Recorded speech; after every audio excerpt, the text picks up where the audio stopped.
የዩፎ ታሪክ የሚጀምረው እዚህ ጋር በሚታዩአቸው ቁሳቁሶች ነው። ወደ ኋላ ሐምሌ 1947 እንመለስ። ስፍራው በአሜሪካ ደቡብ ምዕራብ በምትገኘው ሸዋማና ዝምተኛዋ የኒው ሜክሲኮ በረሃ በዚያን ዕጣ ፈንታ በተፈጠረች ምሽት ከሰማይ ከከፍተኛ ፍጥነት የወደቀ አንድ ያልታወቀ በራሪ አካል በዚች ዓለም ታሪክ ለዘላለም ቀየረው። ስለ ክስተቱ የተመለከተው የአሜሪካ ጦር ነበር። በሚበር ሰሃን ይመስል ነገር ከሰማይ መጣ። እዚች ከተማ ላይ ወደቀ። ዓለም ለመጀመሪያ ጊዜ በዚህ ዜና ተደመመ። በ24 ሰዓት ውስጥ ቃሉን አጥፎ የአሜሪካ ጦር የአየር ንብረትን መቆጣጠሪያ ፊኛ እንጂ ዩኤፍ የሚባል አይደለም ሲል ሁኔታውን አስተባበለ። ይህ ድንገተኛ የመንግስት መረጃ መገልበጥ በሰው ልጅ ታሪክ ውስጥ እጅግ ትልቁንና አወዛጋቢውን ምስጢር ለመጀመሪያ ጊዜ ፈታ።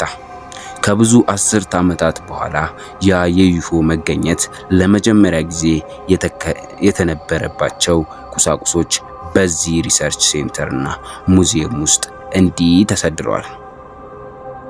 በዚህ ሰፊ ኤግዚቢሽን አዳራሽ ውስጥ የ1947ቱን የጁላይ 8ቱን ክስተት ብቻ ሳይሆን ከዚያም ቀደም ብሎና ከዚያም በኋላ በተለያዩ ዓለማችን ክፍሎች የታዩ የመጀመሪያ የዩፎ ሪፖርቶች የሚያስረዱ መረጃዎች በጥንቃቄ ተሰድረዋል።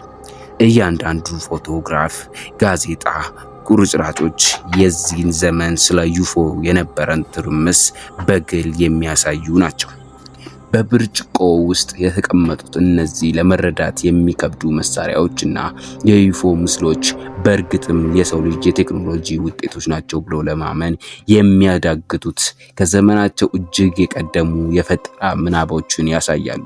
የሰው ልጅን የማወቅ ጉጉት ዓይን እማኞች፣ ወታደሮች፣ ገበሬዎች፣ ሁሉም የተለያየ ህይወት የነበራቸው ሰዎች ስለ አንድ አይነት ነገር አየን እያሉ ያወራሉ።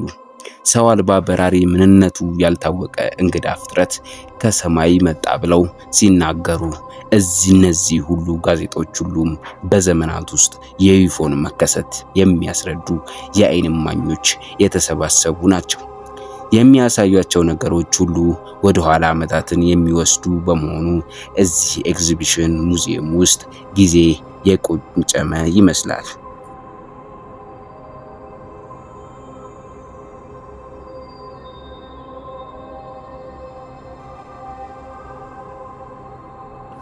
በ1947 ላይ የነበረው የማክ ብራዘር እርሻ ነው።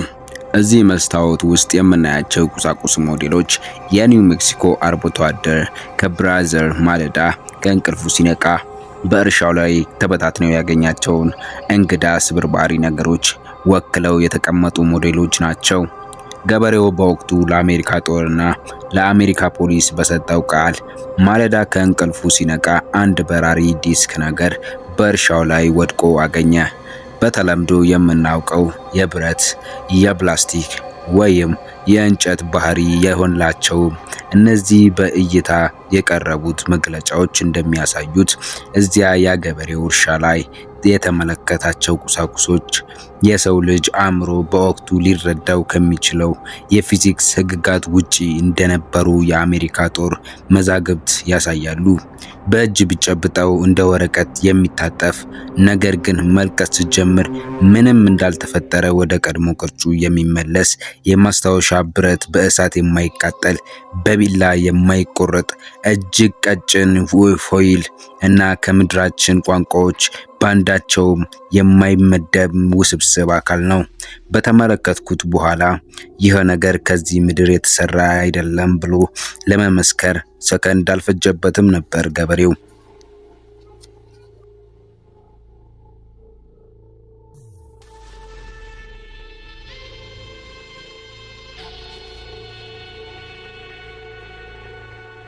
የሮስዌል ዴሊ ሪከርድ ዋና አርዕስት በዓለም ዙሪያ እንደ ሰደድ እሳት ተሰራጨ። የአሜሪካ አየር ኃይል የበረራ ሳህን ይማረከ፣ የሰው ልጅ ብቻውን እንዳልሆነ ለመጀመሪያ ጊዜ በአደባባይ ታወጀ የሚሉ ርዕስ የያዙ ጋዜጦች የታተሙባቸው ጽሑፎች በአድግዳድ ላይ ተንጠልጥለዋል። የተለያዩ አየር ኃይል አብራሪዎች በየጊዜው አየን እያሉ የሰጧቸው ምስክሮች በዚህ ግድግዳ ላይ እንዲህ ተሰድረዋል።